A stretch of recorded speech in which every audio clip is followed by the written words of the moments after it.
So today we have a gentleman that I've known. The last time I saw him, he was sitting with a guitar in a recording studio, and I was listening in as they go. But he actually can do something more than just play guitar. So today we have Pete Romano. He's the CEO of SegWit, and we're going to be talking about scaling humans. What's the future of business in personal again? That we're all out there doing too much, too many places, too many priorities, and things happen in between, and somewhere the personal touch gets lost. So, in an era of automation, he's trying to bring this thing back to where there's a case for new business infrastructure built around relationships, funnels, drawing on his experience with Sedgwick and coaching high impact entrepreneurs.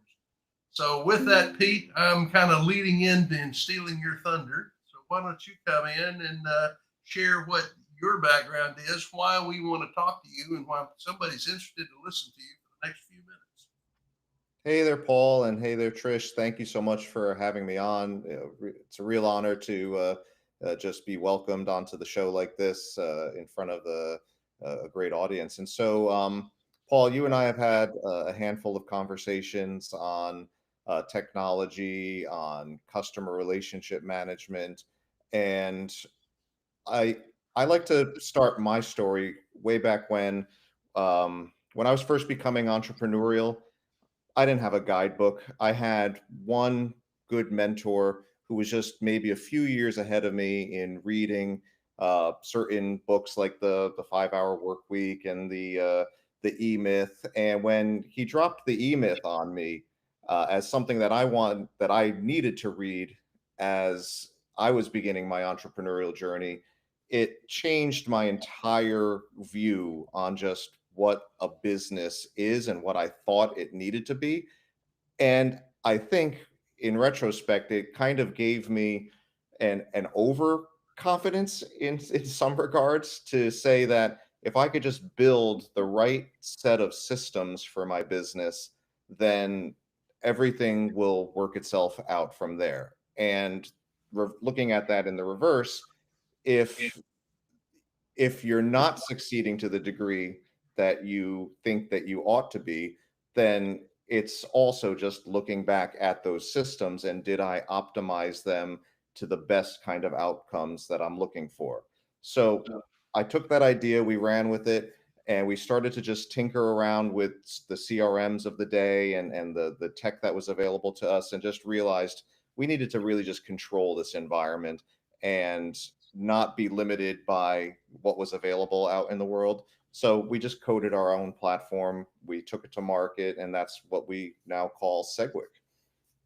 Well, in one sentence, how does your system, your OS system, operating system, differ from yet another CRM? We talked about that in general situation, and I've installed 7 CRM systems and database manager on 4, and I'm going, okay, I believe in them. I know they work, but I also know something that we're going to talk about very in depth, in that they work great, but if the human touch doesn't come in and the follow ups don't occur, they just fall down. So, what is the relationship between yours and yet another CRM in one sentence? Sure. I really want to thank Trish and the C-suite. Actually, I'm going to work in a little shout out here that it was people in the C-suite when I kept showing my product and demoing this, like, hey, look what I made. Hey, look what I made. Other people just said, stop calling it a CRM. What you're doing and what you're using it for is not those words. But then I allow those words to be part of the conversation because everybody knows what it is. I start to call a CRM a 3 letter, 4 letter word. But for the use of this conversation, it's a customer management system. And so um, we look at it differently. We look at the business as this set of logical rules. If this, then this. If this, then this. And I look at the business process as something that ought to be a complete unbroken set of steps from the beginning of just meeting a human to closing a deal, moving them into the passionate advocate stage, moving them into the referral stage. And so, in order to tie all of the steps together, that go between those two stages of the customer life cycle, you need to touch upon every channel of business. You need to touch upon your website. You need to touch upon your calendar. You need to touch upon Google Drive. You need to touch upon email automation. And it's only in the stringing together of all of these systems into a completely unbroken, cohesive flow do you finally start to get the business that you're looking for. It really just becomes your digital twin. So in certain regard, the tech is we've got some cool bells and whistles that I'll get into that I think make it very special. But it's like paint in an artist's hand. It's like you and me, we're sharing the same notes with Mozart and Bach and Beethoven, but what they're able to make with those 12 notes is completely different than what we're able to make sometimes. And so it's also just how you think of what this tool can do. We just put a much higher expectation on what the CRM can do for your business. Well, let me mention that was more than one sentence. Thank But, you. All right. but you also touched upon kind of the critical situation, the symphony. How does your background in music and advertising kind of come together to draw out this position of, okay, we've got the horns here and the strings there and the guitars. I've only seen one orchestra with a guitar in it, but that's in the old days. Now you go to a church or to an organization like that, they lead with the guitars, and now the symphony can join. If you're not aware, you come to our church, we get a 25-piece orchestra that includes 5 guitars. So I mean, it's like, okay, put the music together. Let's talk about that symphony. Early on in high school, I was fortunate to have an orchestra teacher who did believe in the guitars in the orchestra. She had a certain place in her heart for the isolated headbanger who just wanted to play Metallica. She would bring them in and say, "Well, here, let's learn some Bach together." So I guess from an early age, I figured out that you could really combine different ideas, that seem so different. And I really think I don't have much control over this, but if I can, I think that all CEOs and all C-suite leaders should have mandatory music training, mandatory, at least some form of creative art because they've taken it all out of the schools and you get to the CEO position, maybe you've only done competitive sports and things, but the creative training of understanding that all ideas exist in some sort of what's it called? Gradient. They're all in some sort of spectrum, and there's not your idea can be this, but it also can be that. Don't get too hung up on the exact idea because any kind of iteration can be there. And so if you have a good lyric, maybe it's a piece of copy. If you have a good piece of copy, maybe it's the entire topic of a blog. And so these ideas become very fluid and you could sort of patch different ideas into different places. And so it's an experience that I draw upon, I think, every day. And so for the CRM, I start to think about a business is a very complex set of moving parts. And it's like an engine. It's like a baby deer trying to stand up on its legs and just get running for the first time. And the degree to which the CRM is doing those repetitive tasks with you and for you, and doing those repetitive tasks all at different times, I kind of see that as an orchestral score and the different instruments doing the different pieces. And getting back to systems, the degree to which you can make all of those systems work together is how you're going to get the scale that we're looking for. I have full appreciation. I also was in the orchestra and going in. And because of that desire and that love of that music, I had a year stint with the Dallas Symphony. But because I was also in the jazz band, I also had an opportunity to go in North Texas jazz band. So now when you want to talk about different systems, different mindsets, when you go through all of these profile testing, one of the things that come back to me is you don't have a box. 95%, 98% of the people are are in some kind of category between 4.5 and 6.5 in their ability to think in the box or think outside Right. of the box. You're 9.5. You don't think of, there is no box. There's no box, and sometimes that's really scary, but then you have to sort of give yourself an imaginary box to just kind of work within. And so um, I listen to music differently than most people. I go to concerts differently. I was at a concert on the beach the other day, and you had Lenny Kravitz on stage, a rock star's rock star. And I'm looking at how the PA is assembled and how did they hang all of that stuff and the mixer and what are all of the elements that go into making that a success. And that might be really great to draw upon and mention as well, is just through this creative training, you're constantly picking apart what what went into a Stevie Wonder hit. You know, what went into the composition of how the Beatles go from one key into another, and you start to just realize that all of this is just for you to play with and to put it out there, create that score, and then just start running things and then make adjustments as you go. Just iterate and just get better and better.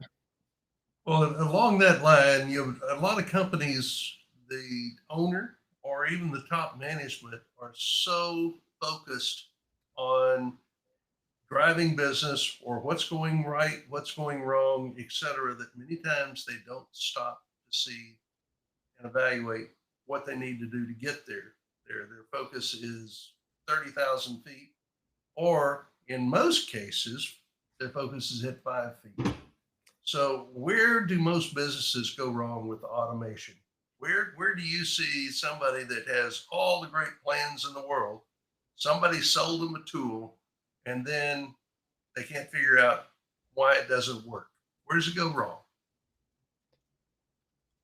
I think it often goes wrong at the point of purchase or just at the point of the discovery call. These softwares are really good at making everybody think that they're going to be a Michael Jordan CRM implementer.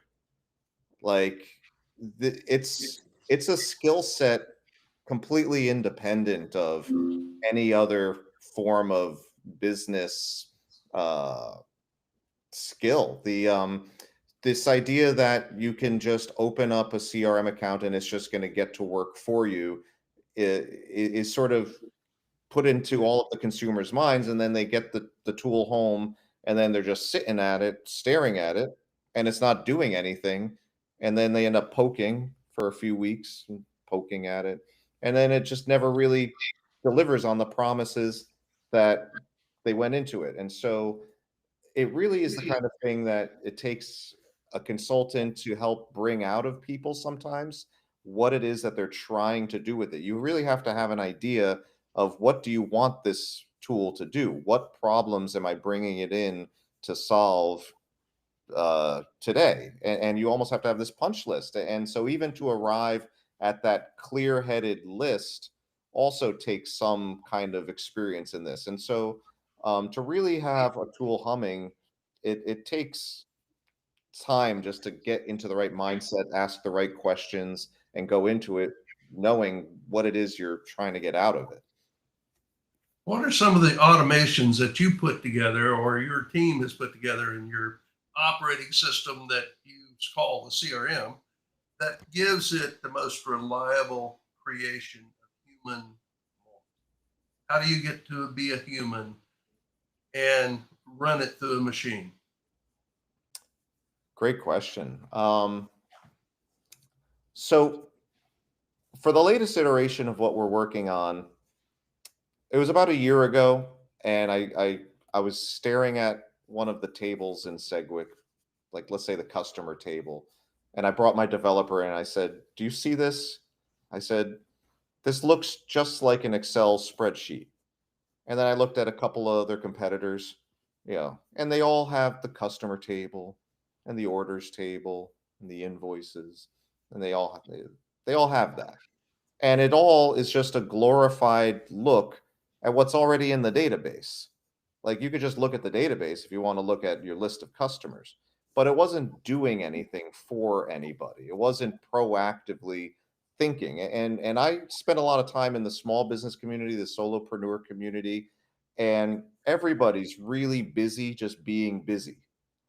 And not only does it take strategy using the CRM, but also takes business strategy. So what we did in our latest version of SegWit is all you need to do is tag a contact with what the business goal is of where you're trying to send this contact. If you're trying to make them into a high ticket customer, that's a journey. If you're trying to just simply get them to a one-to-one meeting, that's also a journey. If you're trying to get them to simply download a PDF, that's a simple journey. And by simply putting them on these journeys, and with a lot of the innovations in AI, we can customize that human outreach better than any copywriter hard coding email sequences ever did in the past. Basically, trying to learn, the CRM learns everything about that contact and then understands the business goal and then helps to compose messaging along the way until that person is done with that business goal. And so, in that sense, it's proactively moving people instead of just reacting to what you're putting in there. Okay, let's talk about that a little more in depth. Many of these programs, uh, okay, here you have your program script. This is what you think is going to work based on what your mindset is, whatever. And what I'm understanding here is you're taking my pre-scripted things, dealing with their responses and or lack of responses, and taking their business, whatever it might be, and you're AI driven, tying that back into fresh responses for these people that are more human in nature than just the words I typed out or that somebody put together in the past. Is that what I'm understanding? Yeah, in a certain way, that's exactly what I'm talking about. Is CRMs currently, most of them, if you even get to this level of configuration, they're sending out hard-coded, pre-written emails that can only be so unique to the given moment between me and Paul or me and Tricia. Like we have in our network of business, there's ongoing touch points, especially if you're in a networking group, you run into people here, you run into people there. And we've all been in our inbox receiving an email from a colleague that was marketing in nature but paid no respect to any of the recent human interactions that we've had over the last month or two or last week, or it doesn't even recognize that we just saw each other last night at some chamber event locally.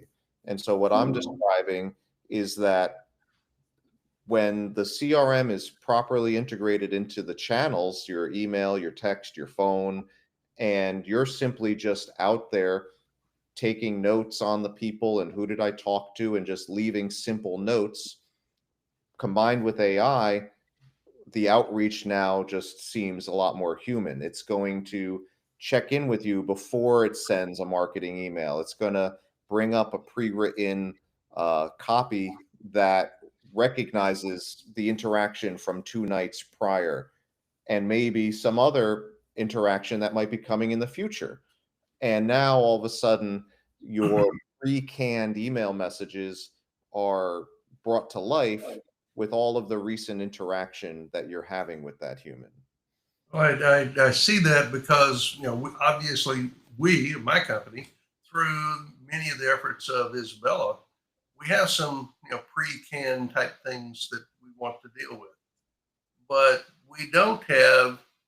And what I'm hearing from you is that, and somebody responds back to you and says something, you totally today we totally ignore that and put our next message out there. Well, they may have talked about something and we don't acknowledge that, and we just go to the next thing of whatever we had recorded. What I'm understanding in your CRM, you're taking that into an AI component, recognizing what they just responded with, or picking up the notes from that we recorded of working with this person and taking it back out there.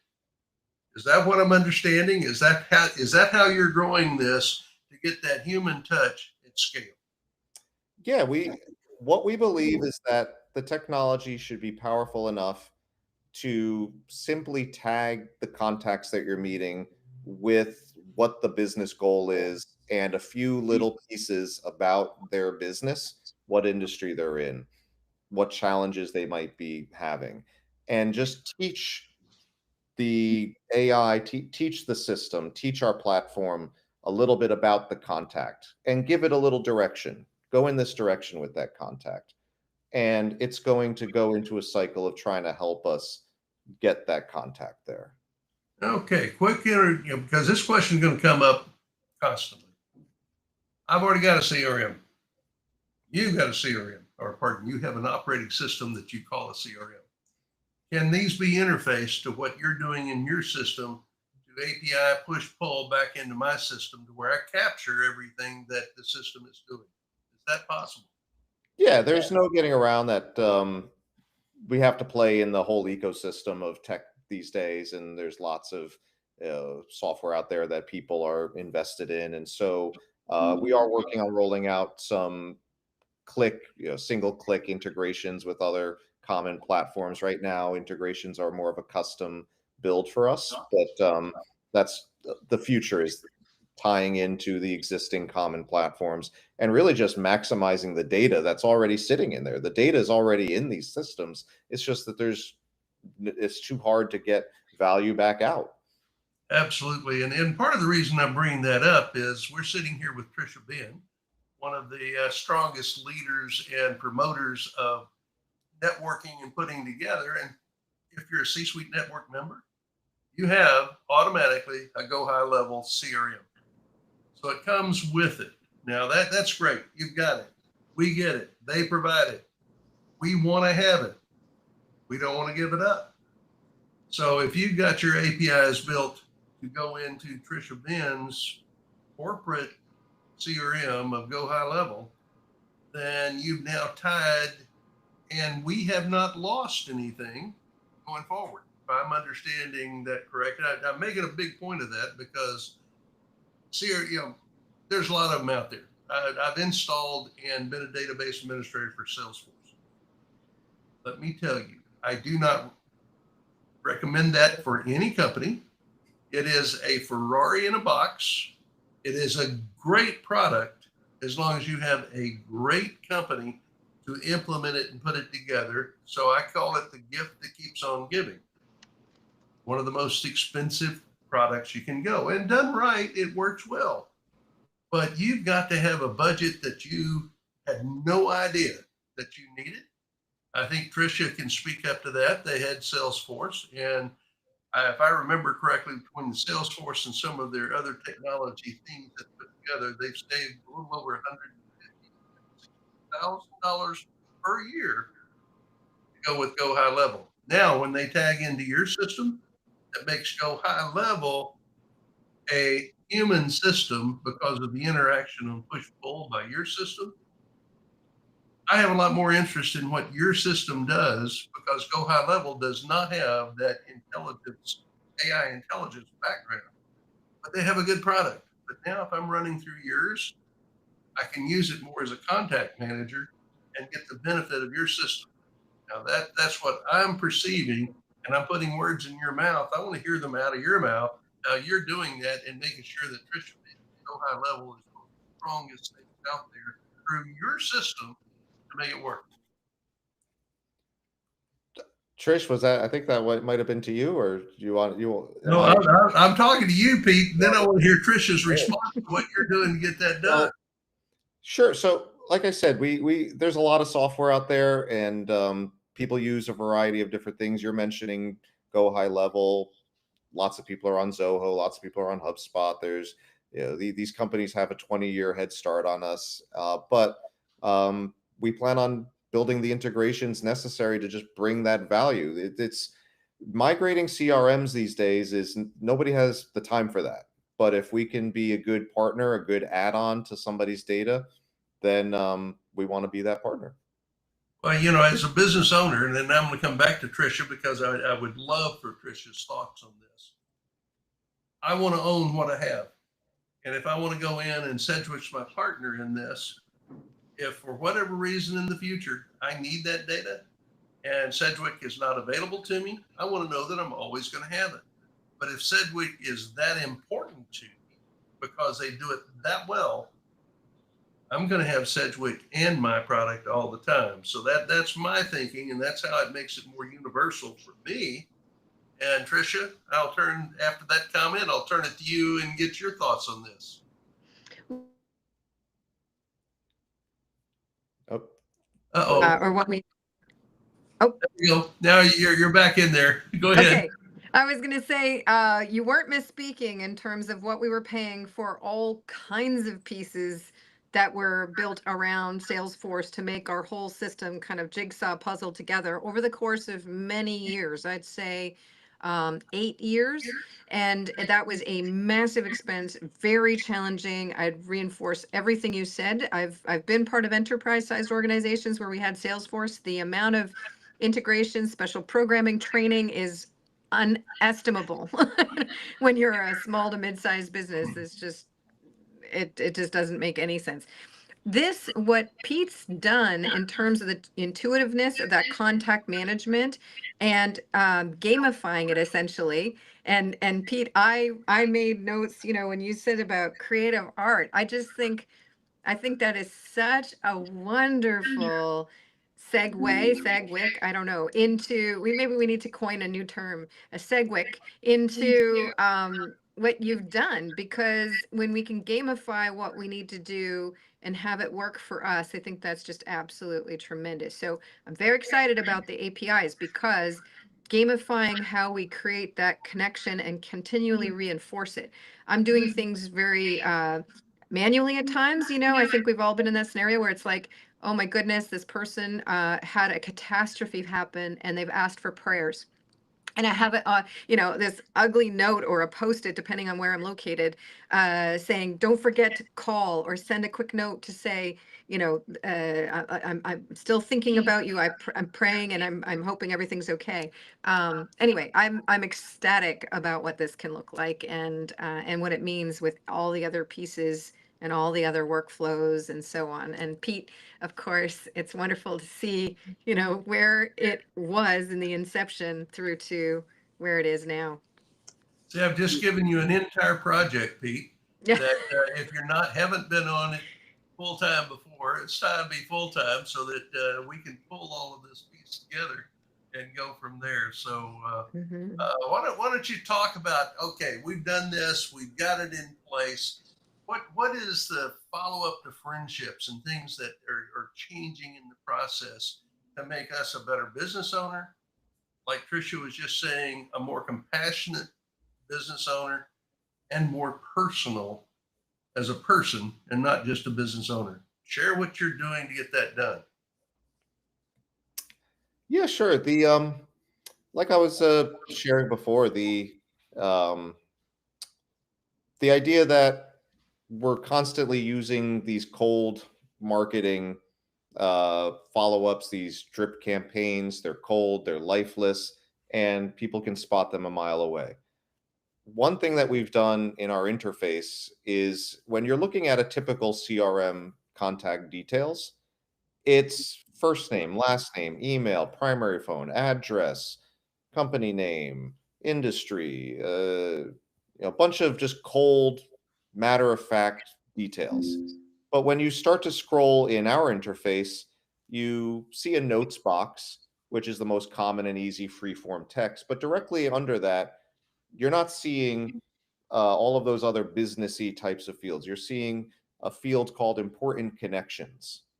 And it's in important connections where you have some quick little buttons that you can put in a spouse, put in a child, put in a dog's name or an aunt. And so as you learn about people and what is really behind the business facade, you have a very specific place where you could put in these human-like attributes. And then you can put in a little note about their spouse or about their dog, anything that you would have learned.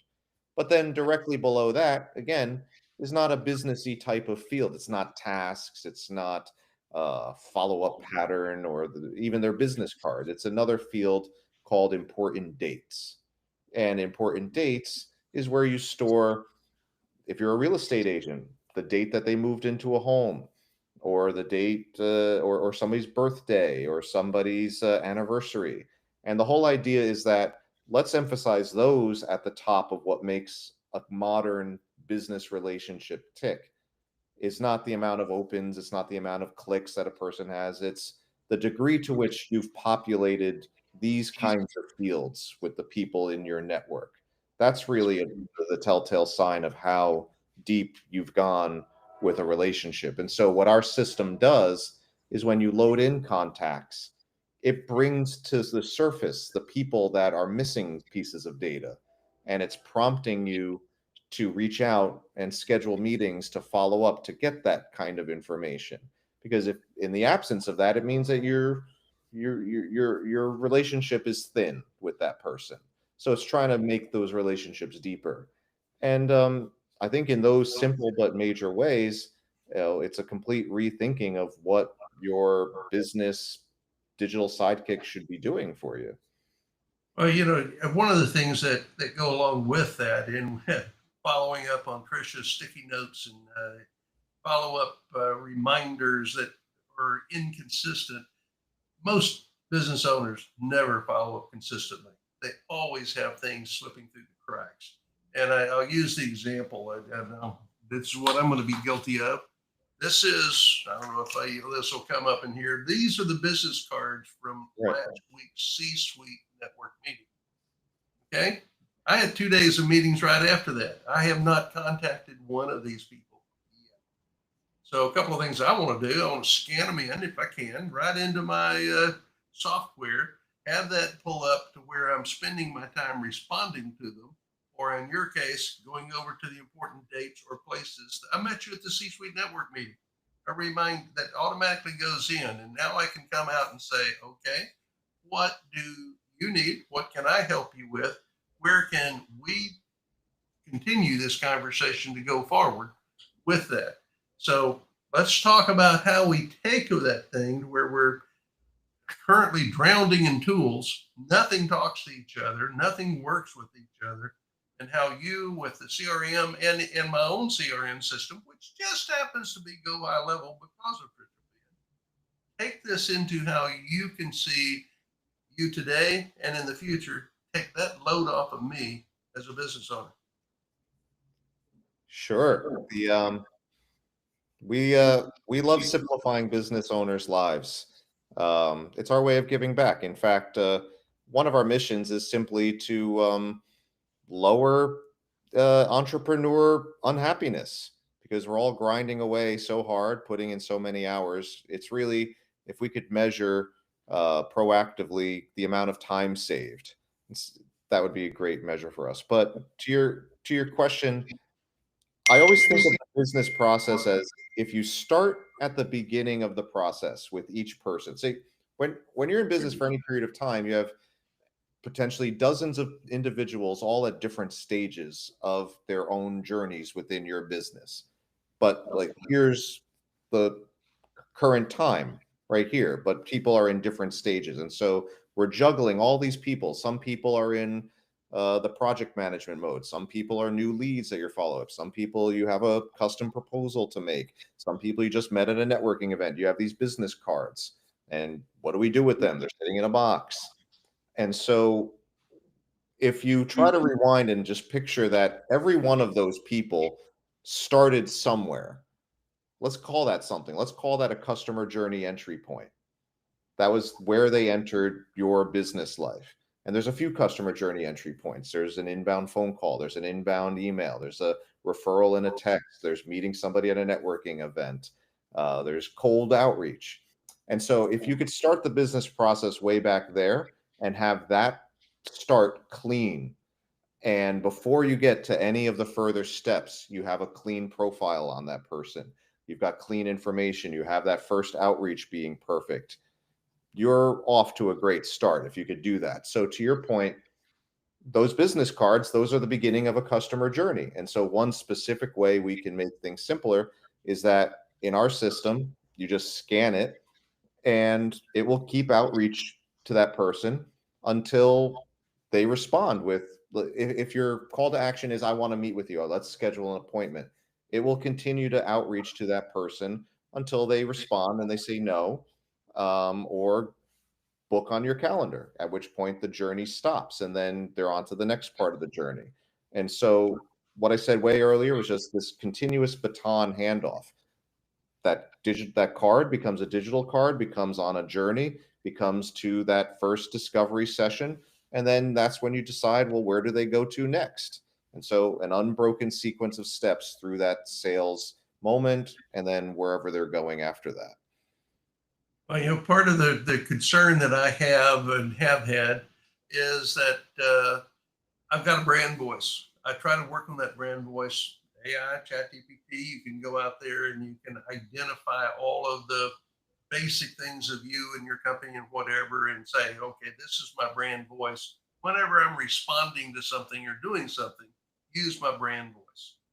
Now, I'm going to assume, and you're going to clarify for me, that if I'm using SegWit with my CRM, we're able to take that kind of a platform of building a brand voice that not only do we respond to whatever is the event or the time or the recurrence or whatever these pieces are that we want to get back to them with, we have the benefit of having a brand voice be implanted as a basis for all of that to be used in your AI to come back out and build my next stream of personal touch and nurturing to go forward.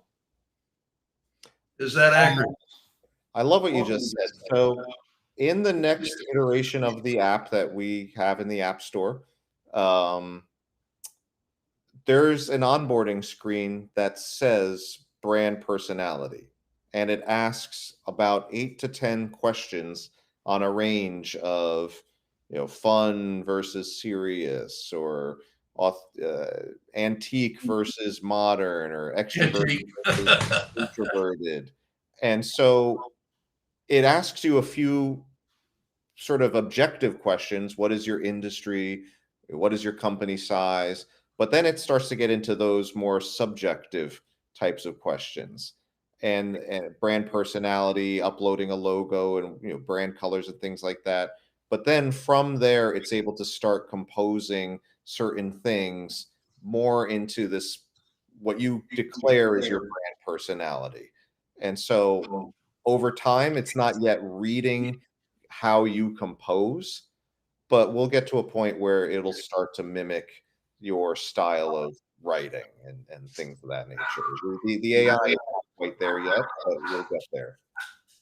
Well, it is something that for current and for the future starts making your product become whoever I am as a business owner. And that takes a CRM many more levels above the fact that you already have a nurturing situation that is built off of AI, as opposed to my name is, and I do this, and I want to do that, and I can do this for you. Somewhere in there, that automatically changes you to be at the top of the funnel of who can build these things out. And for me, I need the automation, but I can't be at the cost of my brand voice. So that's very important to me. So, what's the funniest Frankenstack you've ever untangled? That's a great Frankenstack. Frankenstack. What have you untangled to build this out to make Sedgwick simply first? The one of the most complex digital transformations that we're doing at the moment is a company that is, they're doing audio streaming and production, audiobook streaming and production, and was in a typical standard CMS WordPress style environment. And I give them kudos for how far they pushed this installation of WordPress to sync with an app, to uh, give a decent back end to authors to do certain things, that they were able to piece all of this together. And they've eventually I just picture this WordPress just bursting at the seams with belts around it, just keeping it together before it's just ready to explode. And we're in the process of rewiring that and migrating that into a system that can really handle their vision. So it's clients like that that recognize that their tech stack has become a Frankenstack. That's a great phrase. I hadn't heard that before, but that's really good. And to their credit, they recognize that and said, we have to unwind that. And so we give clients like that the ability to say, we want to work without technical limitations, and just give them a blank canvas to say, let your ideas just flow. Don't self-censor based on previous history. And we're going to build this to exactly how you want things to move. I think you're saying something as well, along with you don't know what you don't know, but you do know what you would like to know or want to know, meaning, how do I do this, or can this be done, or whatever. And it sounds like you're opening the door that if you can explain your problem or what you think to be your problem, Sedgwick has the ability from a tech standpoint to support that and is willing to come in and do that. Now I know there's also a price for that, so let's talk about how do you build out a RFP, or what do you do, and is there standard things you do, and then there, like you just said, you went into that Frankenstack and untangled it. So let's start with basic of where Sedgwick basic is, where Sedgwick Ferrari is. Yeah, so we're the app that we have released, we're giving that away to any C-suite or network people within our network to test, and we've already set up a lot of accounts for different people to give us their feedback. We're really leaning on our friends and colleagues to just hear their ideas, and so we want everybody to make an account. And then people say, well, how are you staying in business? Well, it's from these other more custom implementations that I'm describing to you. And so with projects like that, we figure out the scope. But to this client in particular was very good at going along with an amazing exploration. When it first became evident that they could dream without constraints, like you just said, the the box that we want to think in just goes away, and we just work with this sort of infinite box. And so we went through 6 months of exploration of just ideas and just like, what do we want this to do? Meeting weekly. And with a project like that, we figure out a scope of work that's fair, and it becomes a project fee, eventually giving way to a subscription license like anything else. But those are the clients that we really like to dive in and solve major problems for. But we have other advisors that are on our board that just want us to sort of stop dreaming of solving big problems. I'll, Start doing them, and let's get revenue. solve What a small novel idea. problems more readily. Yeah. I understand. Well, we've had the pleasure of being a beta test site and working with companies to help them build out that. I'm going to raise my hand to be a consideration for that. I was talking with one last week that he just sold his business that we were his back end test site to JP Morgan. He's probably not going to do a lot of work in the future. He now represents himself as an entrepreneur and investor as opposed to a business owner.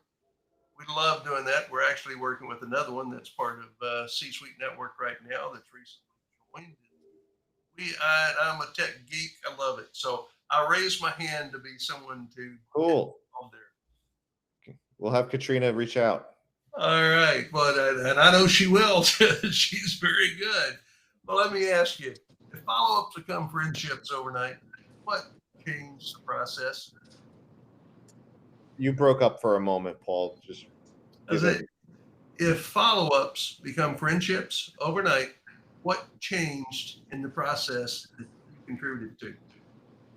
If follow-up became friendships overnight, what changed in the process? The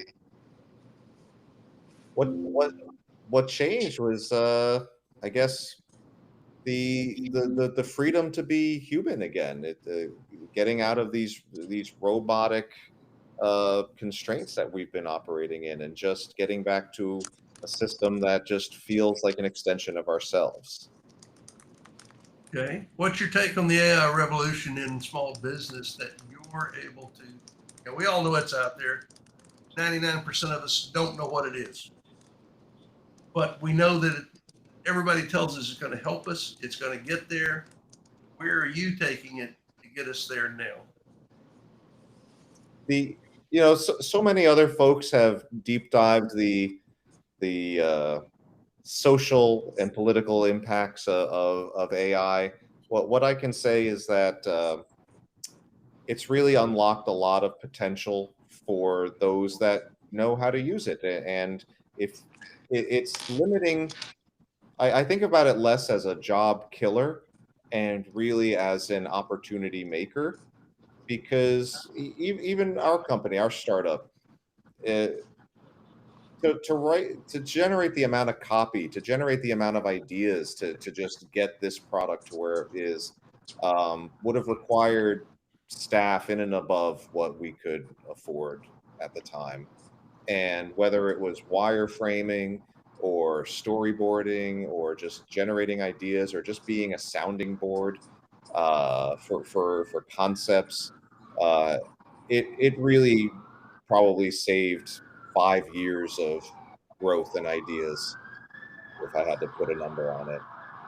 Like Well, 5 years of brainstorming. Yeah. absolutely. I think just because of time, and we'll kind of start wrapping some things here. One of the takeaways is, why do traditional CRMs fail? Relationship-driven entrepreneur, and what do you do to fill in? We talk about it in some other points of conversation. Let's wrap in. What do you do to take that traditional CRM and drive a relationship-building entrepreneur?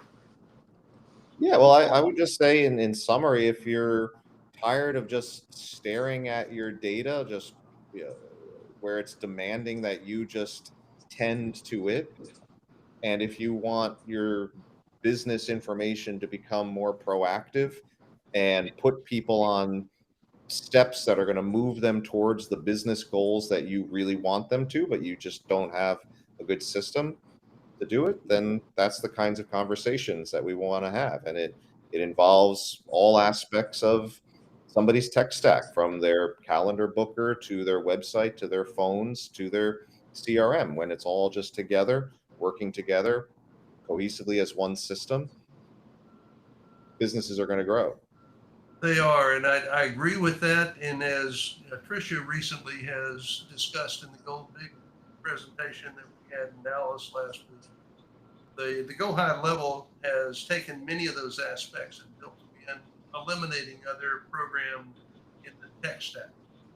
By eliminating those programs, you're saving the money that we alluded to earlier, but we're talking about the simple stuff. You can use it for your calendar, you can replace calendar, you can use it for other different things. And I'm perceiving, and this is thoughts on my mind, but I'm going to push it back to the two of you quickly as we start winding down.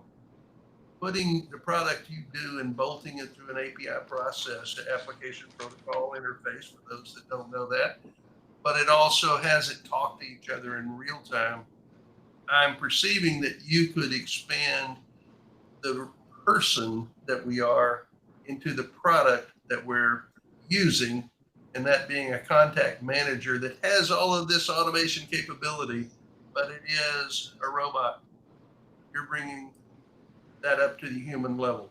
How do you see you continuing to work with Tricia and entrepreneurs like me to put us out there, turning our brand into a movement, not just a message? Yeah, well, I love what you just said, that we all have the potential to be a movement. And if we're not to be a movement, that comes with systems.